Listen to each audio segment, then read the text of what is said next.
Late April to early May 1943, an olive grove near Tunis, Tunisia, North Africa. Allied reconnaissance units discovered what intelligence officers would later call the most valuable intelligence windfall of the North African campaign. Tiger 7-1-2. Abandoned. Intact. Functional. The massive German heavy tank sat silent among gnarled olive trees, its 88mm gun motionless. The crew had fled without destroying their vehicle. No demolition charges had been placed. Through the chaos of total military collapse, the Germans had left their most feared weapon for the Allies to capture whole. What would be learned from this 60-ton steel monster would prove more valuable than destroying a dozen Tigers in combat. The tank would reveal not just German engineering excellence, but a critical strategic weakness that made even the mightiest weapon vulnerable on the battlefield. Not through inadequate armor or insufficient firepower, but through an appetite for fuel so massive it defied sustainable military operations across extended campaigns. The North African campaign ended in complete disaster for Axis forces. Between May 7th and May 13th, 1943, approximately 230,000 German and Italian soldiers surrendered in Tunisia. The entire Afrika Korps ceased to exist as a fighting force. Among the surrendered units were survivors from Heavy Panzer Battalion 501, one of Germany's premier armoured formations equipped with Tiger tanks.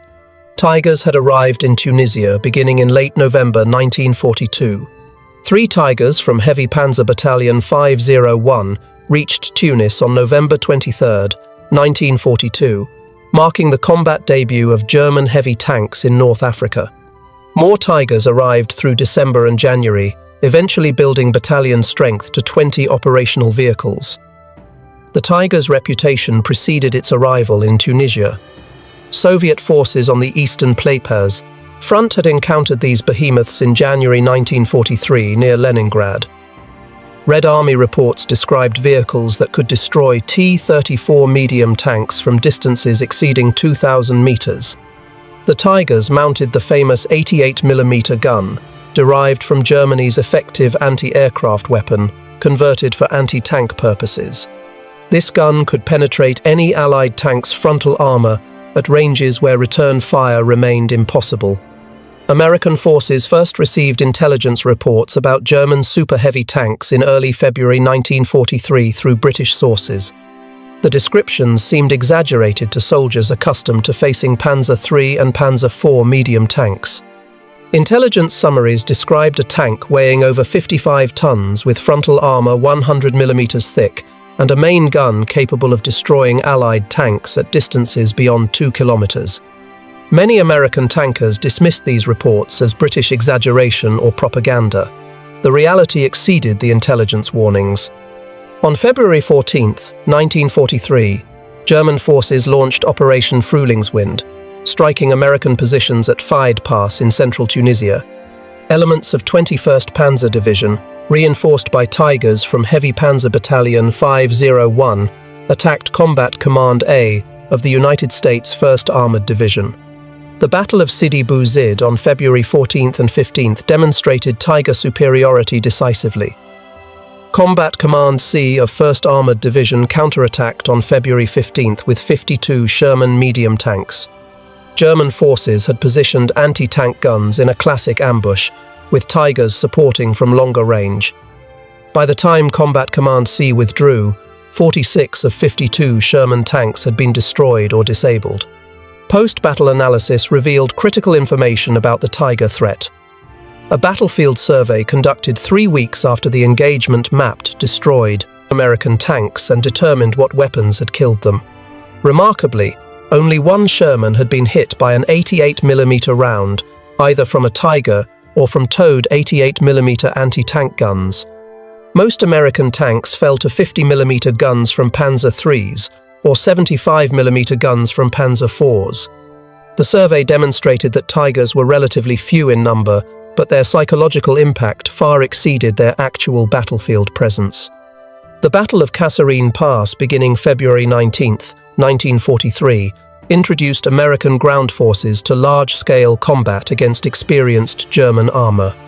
Tigers participated in the offensive, though in limited numbers. American Sherman tanks mounting 75mm guns had to close within 300 meters for any possibility of penetrating Tiger armor from flank or rear angles. Tigers could engage effectively from 2,000 meters with virtual impunity from frontal attack. The psychological impact on American tank crews proved severe. Army medical officers documented what they termed tiger phobia among tankers who had encountered the German heavy tanks. The mere report of tigers in an operational area would cause American units to request air support and artillery preparation before advancing. This psychological effect multiplied the tiger's tactical value far beyond its actual numbers. By March 1943, training materials had to be developed specifically to address tiger phobia among American armored units. Intelligence summaries emphasized that tigers appeared in very limited numbers, that they possessed vulnerabilities, and that proper tactics could neutralize their advantages. However, the training materials could offer little tactical guidance for Sherman crews facing tigers in direct combat beyond the unsatisfying advice to call for artillery or air support. The final weeks of the Tunisian campaign in April and early May 1943 revealed a different tiger vulnerability. Mechanical breakdowns, spare parts shortages, and fuel supply problems immobilized more tigers than Allied action destroyed. Heavy Panzer Battalion 501 had arrived in Tunisia with 20 Tigers and 16 Panzer III support tanks. By the end of April, only a handful remained operational. The rest sat abandoned or destroyed by their own crews as German forces collapsed. The battalion's war diary, captured by British forces and later shared with American intelligence, documented the deteriorating situation week by week. Entries from December 1942 showed 20 Tigers operational upon arrival. By December 28th, only 14 remained operational, with 8 down for mechanical repairs. Spare parts proved unavailable. Fuel supply was irregular and insufficient for sustained operations. By January 30th, 1943, only 11 Tigers remained operational. The diary noted that fuel shortages were becoming critical, with each Tiger requiring continuous supplies of fuel, lubricants, and spare parts that German logistics in North Africa could not provide consistently. March entries reported only 6 Tigers operational, with the remainder down from mechanical failure or fuel shortages.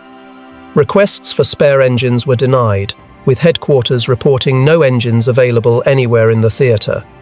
The April 20th entry captured the desperation. Allied offensives were breaking through all German positions.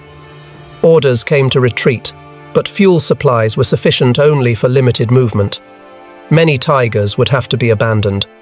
Demolition teams were overwhelmed trying to destroy so much equipment. Some vehicles would inevitably fall into enemy hands intact. Tiger 712 never received demolition charges. Its crew, facing overwhelming Allied pressure and desperately low on fuel, abandoned the vehicle in an olive grove near Tunis. Whether they expected demolition, teams to reach it, or simply fled to survive remains unknown. The chaos of total military collapse left many such questions unanswered.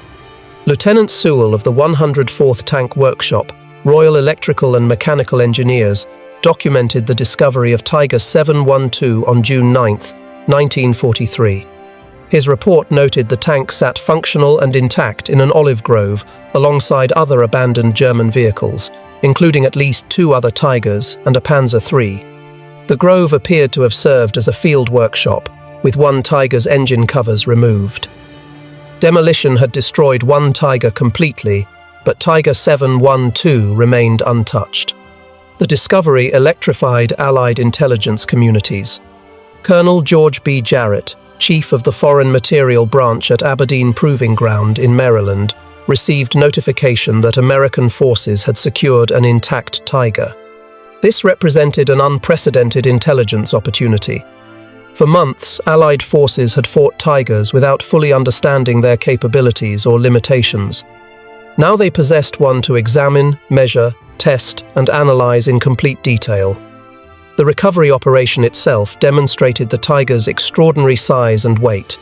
Tiger 712 weighed 56.9 tons in combat configuration.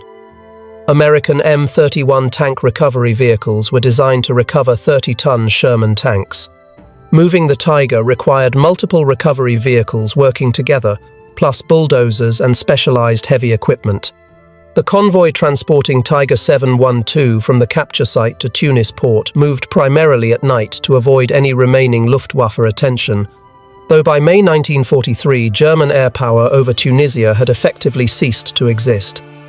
Engineers had to assess every bridge for load-bearing capacity. Some roads could not support the combined weight of the Tiger and its transport trailer. The journey that normally required 4 hours took 3 days. At Tunis port, loading the Tiger aboard ship presented another engineering challenge. The combined weight of tank and shipping cradle exceeded 65 tons, requiring heavy lift cranes rated for 70 tons or more. Port engineers located suitable equipment and loaded Tiger 712 aboard Liberty ship SS Samuel P. Bush for Atlantic crossing. The voyage took approximately 3 weeks, with the ship arriving at Norfolk, Virginia, in early July 1943.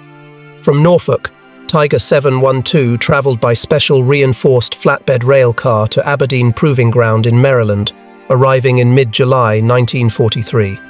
Aberdeen Proving Ground served as the United States Army's premier testing and evaluation facility for ordnance and armored vehicles. Engineers and intelligence officers had been preparing for months, studying captured German technical manuals, translating operating documents, and compiling battlefield intelligence reports. Brigadier General Gladion M. Barnes, Chief of Research and Development for Army Ordnance, sent explicit instructions to Aberdeen testing teams.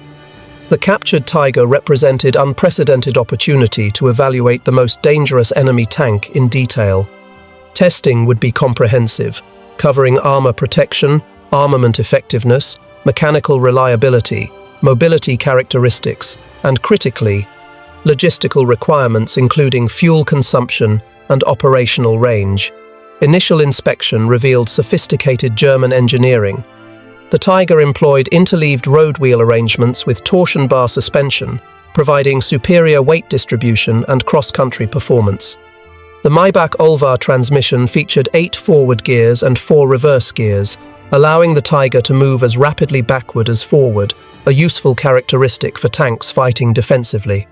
The famous 88mm KWK-36L56 gun could fire armor-piercing rounds at muzzle velocities, exceeding 900 meters per second with exceptional accuracy.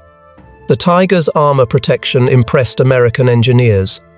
Frontal hull armor measured 100 millimeters thick, with frontal turret armor also 100 millimeters and gun mantlet varying from 120 to 200 millimeters.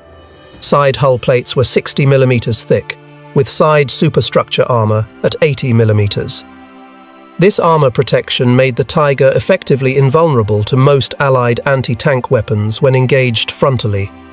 But Aberdeen engineers noticed something in German technical specifications that demanded immediate attention. Fuel capacity and consumption figures raised serious questions about the Tiger's operational sustainability.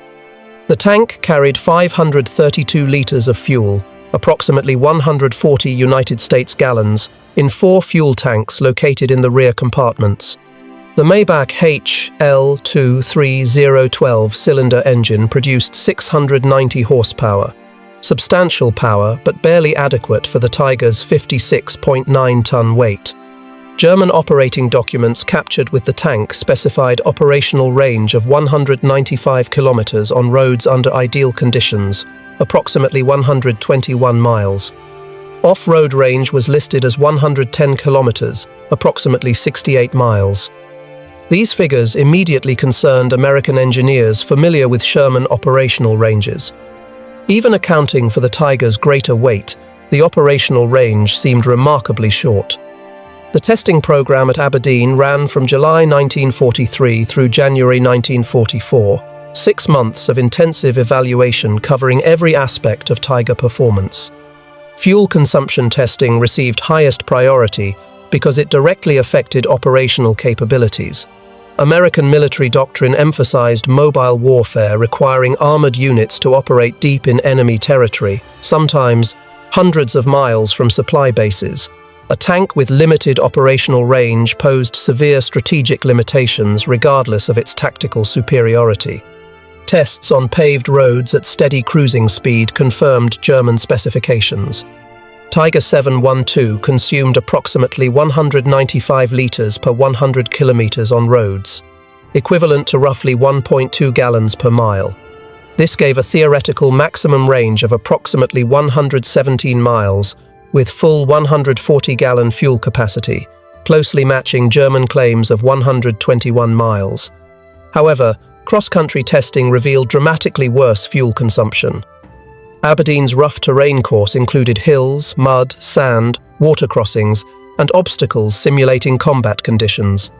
Test runs over 32-mile courses with frequent speed changes consumed 132 gallons, leaving only 8 gallons remaining from the original 140-gallon load.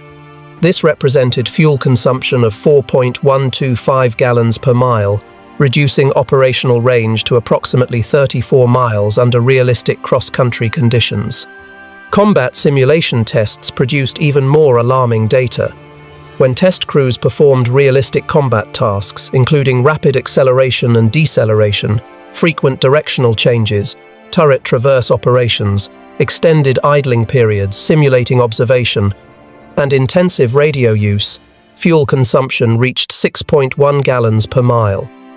Under these intensive combat conditions, operational range fell to approximately 23 miles before fuel exhaustion. The test results painted a devastating strategic picture. The Tiger tank, while supremely capable in direct combat, could not sustain extended mobile operations. Its massive fuel appetite demanded continuous resupply in quantities that would strain any logistics system. Under combat conditions, a Tiger battalion would require enormous fuel deliveries simply to remain mobile. Aberdeen engineers calculated the logistics burden. Each Tiger in active combat operations required approximately 1,500 to 2,000 gallons of fuel weekly. A battalion of 20 Tigers needed 30,000 to 40,000 gallons weekly just for the Tigers themselves, not counting support vehicles, half-tracks, trucks, reconnaissance vehicles, and other equipment essential to battalion operations. For comparison, American intelligence compiled fuel requirements for Sherman-equipped units. A typical American tank battalion with 53 Sherman tanks required approximately 65,000 gallons weekly, including all battalion vehicles. German heavy tank battalions with only 20 Tigers required nearly as much fuel for less than half the number of tanks. When support vehicle requirements were included, German heavy tank battalions actually consumed more total fuel than American medium tank battalions, despite fielding less than 40% as many tanks. Colonel Barnes compiled Aberdeen testing data into classified intelligence reports distributed to all Army Armour Commands in October 1943. The reports emphasized that Tiger tanks possessed formidable combat capabilities, including armor protection, superior to all Allied tanks and main armament, effective beyond 2,000 meters. However, a critical vulnerability had been identified. Fuel consumption limited operational range to approximately 120 miles under ideal road conditions, reduced to 30 to 40 miles under realistic combat conditions. German logistics must provide continuous fuel supply or Tigers would become immobilized. Immobilized Tigers cannot fight. The reports recommended strategies to interdict enemy fuel supply lines as effective methods for neutralizing Tiger threats. Intelligence officers cross-referenced Aberdeen data with captured German supply documents, revealing the full scale of Germany's logistical nightmare in sustaining Tiger operations. The analysis showed that German logistics in 1943 and 1944 could barely support Tiger fuel requirements even under favorable conditions. With Allied air power systematically destroying German supply lines, fuel shortages would inevitably cripple Tiger effectiveness. The Tiger's fuel consumption explained mysterious operational patterns Allied intelligence had observed throughout 1943. German heavy tank battalions rarely operated more than 30 to 40 kilometers from established supply bases. Tigers avoided prolonged movements when possible. They frequently assumed static defensive positions rather than pursuing defeated enemies. This was not merely tactical preference, but logistical necessity imposed by limited operational range. Captured German unit war diaries from multiple fronts confirmed the analysis. Heavy SS Panzer Battalion 101 war diary from Normandy in summer 1944 documented recurring fuel shortages. July 8th entry reported excellent combat results, with 16 Sherman tanks and 3 Cromwell tanks destroyed for loss of 1 Tiger to mechanical failure. However, fuel supplies were exhausted after 4 hours of combat. The battalion sat immobile, awaiting fuel trucks while Allied forces withdrew. Pursuit was impossible due to fuel shortage. July 20th entry reported fuel allocation reduced by 40%, with orders to conserve fuel strictly. Tigers were restricted to defensive positions only, with no offensive operations authorized until fuel situation improved. The entry lamented that the best tanks in Europe sat idle for want of fuel. August 6th, entry reported 3 Tigers abandoned during withdrawal from the Falaise pocket. All were mechanically functional, but had empty fuel tanks with no fuel available for movement. Demolition charges were placed, but crews were uncertain if detonation succeeded. Crews evacuated on foot. British intelligence shared captured documents showing identical patterns on other fronts. Heavy Panzer Battalion 503 records from Italy showed Tigers repeatedly immobilized by fuel shortages. 5th SS Panzer Division. Viking records from the Eastern Front told the same story of combat effectiveness crippled by inability to maintain fuel supplies. Everywhere Tigers operated, fuel shortages limited their effectiveness. American intelligence distributed tactical guidance based on Aberdeen findings to all combat units by November 1943. The guidance advised that when encountering Tigers, units should avoid direct frontal engagement when possible. Instead, maneuver to force Tigers to reposition. Each mile a Tiger moves consumes significant fuel reserves. Extended maneuvering exhausts Tiger fuel supplies rapidly. Immobilized Tigers can be bypassed or destroyed with artillery and air support, rather than risking direct tank engagement. Training films produced in late 1943 incorporated fuel consumption findings. One film titled Understanding German Heavy Tanks explained clearly that the Tiger tank consumed approximately 3 to 6 gallons of fuel per mile, depending on terrain and tactical situation. Sherman tanks consumed less than 1 gallon per mile under most conditions. This meant American tanks could maneuver 5 to 6 times farther on equivalent fuel. Crews were instructed to use their mobility advantage by making Tigers chase American formations, burning scarce German fuel, then striking when Tigers could no longer maneuver effectively. The Normandy campaign in summer 1944 validated Aberdeen analysis. As Allied forces broke out from beachhead positions in July and August, German armour units found themselves unable to conduct mobile operations.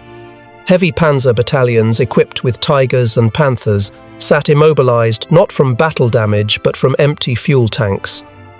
American armoured divisions advanced 130 miles in 7 days during the breakout. Tigers could not match this operational tempo, even with full fuel tanks. Their actual combat range of 30 to 40 miles meant they could barely reposition between defensive positions, much less conduct mobile operations across the battlefield.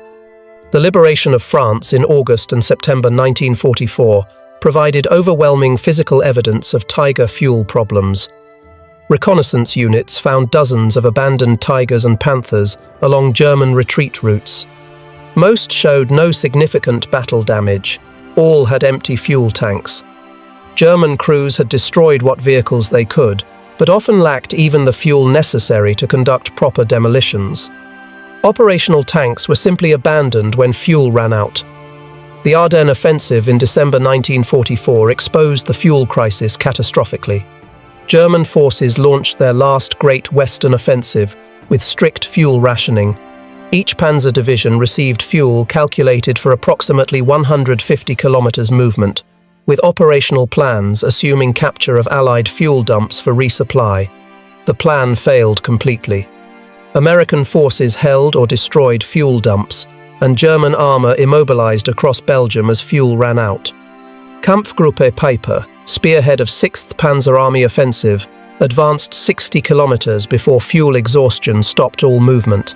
The battle group included Tigers from 1st SS Panzer Division. Soldiers at Stoumont and L'Église reported Tigers littering roadsides, immobilized by empty fuel tanks rather than battle damage. Major Hal D. McCown, an American officer captured by Kampfgruppe Peiper who later escaped, testified that German officers discussed the fuel situation openly. They desperately needed to capture American fuel dumps. When American forces held the dumps, the German offensive collapsed. McCown witnessed Tiger crews frantically siphoning fuel from disabled vehicles, trying to get at least some Tigers moving. The fuel crisis was total and absolute. German records captured after the war revealed that fuel shortages dominated German operational planning from 1943 onward. Each Tiger consumed approximately 300,000 gallons of fuel over its average service life. That same fuel quantity could have powered 7 Panther tanks or 18 Panzer IV tanks. Germany had chosen concentrated firepower over distributed capability and paid the strategic price in operational paralysis when fuel supplies dwindled. The final American assessment, prepared by Army Ordnance in March 1945, concluded definitively that the Tiger I heavy tank represented exceptional design for individual combat performance but catastrophic failure in logistical sustainability. Fuel consumption of approximately 1.2 gallons per mile on roads, increasing to 3 to 6 gallons per mile under combat conditions, rendered the Tiger operationally unsustainable in extended campaigns. German industry could produce these tanks. German military could crew them with skilled tankers. But German logistics could not fuel them adequately, especially under constant Allied air interdiction of supply lines. After the war, Allied forces interrogated captured German tank designers and engineers. Henschel engineers who developed the Tiger admitted that fuel consumption concerns were raised during the design phase, but were overruled by military demands for maximum armor protection and firepower. Erwin Aders, a senior engineer at Henschel, testified to Allied interrogators in May 1945 that engineers calculated during the design phase that Tiger fuel consumption would limit operational range to approximately 120 kilometers on roads, significantly less in combat conditions. This was reported to Wehrmacht procurement officers who acknowledged the limitation, but insisted that the Tiger's combat superiority would enable quick, decisive victories before fuel became a critical limiting factor. History proved them wrong. Dr. Ferdinand Porsche, whose competing Tiger design was rejected in favor of Henschel's version, provided testimony explaining that both competing designs suffered from excessive fuel consumption. His design used gasoline-electric drive, which was even less fuel efficient than Henschel's mechanical transmission. Engineers knew that no heavy tank weighing 55 to 60 tons could achieve acceptable fuel economy with technology available in 1942. But military leadership demanded the heaviest armor and most powerful gun, regardless of logistical consequences. The result was a tank that could dominate any individual battle, but could not sustain campaigns. The Tiger's fuel consumption became a prominent teaching example in post-war military education. The United States Army Command and General Staff College used it extensively in logistics courses to illustrate a fundamental principle. A weapon that cannot be sustained in combat is not an effective weapon regardless of tactical performance. The Tiger tank, despite its fearsome reputation and genuine tactical superiority, ultimately proved this principle through thousands of examples across European battlefields. Superior tactical performance without logistical sustainability equals strategic failure. Tiger 712 remained at Aberdeen Proving Ground as a training exhibit until 1989, serving for 46 years as a physical reminder of the importance of logistics in armored warfare. The tank that had terrorized Allied crews in 1943 became a classroom tool teaching the critical relationship between tactical capability and strategic sustainability. Generations of American armor officers studied it, learning lessons about balancing firepower, protection, and mobility with sustainable logistics. In 1989, Tiger 712 was loaned to Germany for restoration and display. It eventually returned to the United States and currently resides at Fort Moore, Georgia, formerly Fort Benning, as part of the United States Army Armor and Cavalry Collection. The left side of hull and turret remain cut open for instructional purposes, revealing internal components to students. It stands as both monument and teaching tool, representing German engineering excellence that ignored operational sustainability constraints. The capture and testing of Tiger 712 provided intelligence that fundamentally shaped Allied tank tactics for the remainder of World War II. American tank crews learned that the fearsome Tiger possessed a vulnerability more significant than any weakness in its armor scheme. It consumed fuel at rates that made sustained mobile operations impossible when facing Allied air interdiction and systematic attacks on German supply lines. Understanding this, vulnerability allowed Allied forces to develop effective counter-tactics that neutralized Tiger advantages without requiring equivalent armor or firepower. Understanding Tiger fuel consumption influenced American tank design for decades after the war. The M48 Patton tank, developed in the 1950s, achieved better than 1 mile per gallon fuel economy despite weighing 47 tons and mounting a powerful 90mm gun. American engineers remembered that mobility depends fundamentally on fuel efficiency, and fuel efficiency demands disciplined engineering choices, balancing multiple competing requirements. The lessons learned from Tiger 712 ensured that operational range remained a critical design parameter for all subsequent American armored vehicles. Modern main battle tanks continue the legacy of balancing firepower, protection, and mobility with sustainable logistics. The M1 Abrams tank, introduced in 1980, carries over 500 gallons of fuel and achieves approximately 0.6 miles per gallon, enabling operational range exceeding 300 miles on roads. Despite being a gas turbine-powered 70-ton vehicle, the Abrams maintains sufficient operational range for deep strikes and mobile operations. Designers ensure that even the most powerful tanks can go the distance operationally, a lesson learned partly from Tiger 712. The story of Tiger 712 teaches an enduring lesson about military technology. Superior weapons require sustainable logistics to achieve strategic effect.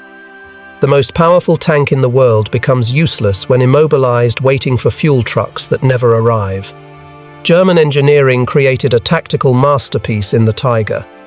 German logistics could not sustain it in extended operations against enemies who controlled the air and systematically destroyed supply infrastructure. Allied forces exploited this vulnerability ruthlessly and effectively. The final assessment belongs to Colonel George B Jarrett, who supervised all captured German equipment evaluation during and after the war. Written in June 1945, his summary assessment captured 3 years of testing and analysis. The German Tiger tank achieved everything its designers promised tactically.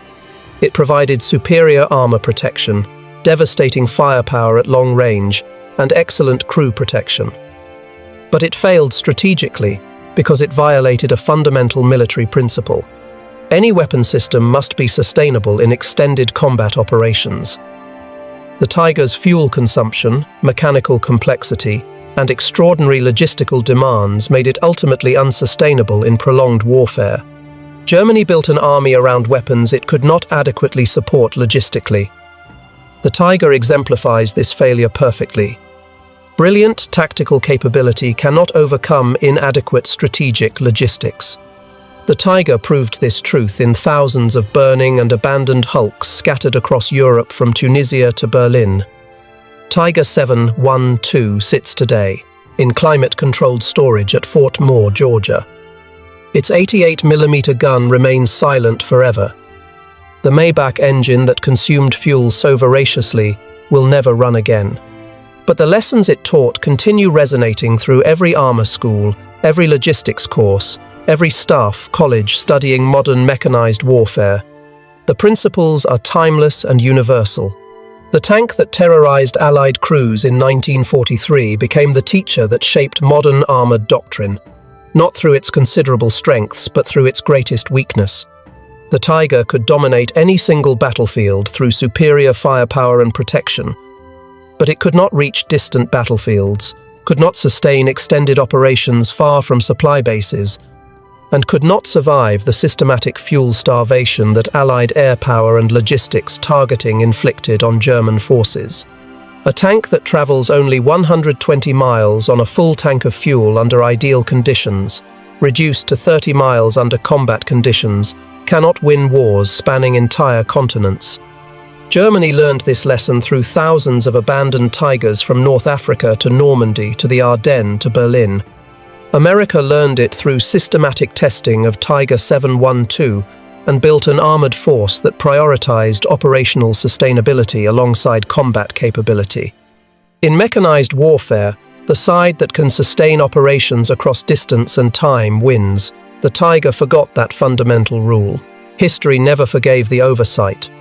The capture and testing of Tiger 712 ensured that Allied forces understood completely that firepower means nothing without fuel to reach the battlefield. Armor protection means nothing without mobility to exploit tactical success. The best tank in the world means nothing without the logistics infrastructure to sustain it across extended campaigns in hostile territory under enemy air attack. Tiger 712 stands today as both monument and teacher. Monument to German engineering ambition that exceeded logistical reality and strategic sustainability. Teacher of the enduring principle that warfare requires sustainable systems engineering, not merely superior weapons. The most powerful weapon becomes expensive immobile sculpture when it cannot move to the next battle. The Tiger tank proved that lesson definitively and repeatedly across European battlefields. The Americans who captured and tested it learned that lesson completely and incorporated it into doctrine. Modern armored forces remember that lesson constantly. The 60-ton steel beast that once terrorized battlefields now teaches quietly in a Georgia museum. Its greatest contribution to military history was not the enemy tanks it destroyed in combat, but the understanding it provided about the essential relationship between tactical excellence and strategic sustainability. In that paradox lies the complete story of Tiger 712. The most dangerous tank in the world, ultimately defeated not by superior enemy weapons but by its own insatiable appetite for fuel that German logistics could never adequately satisfy.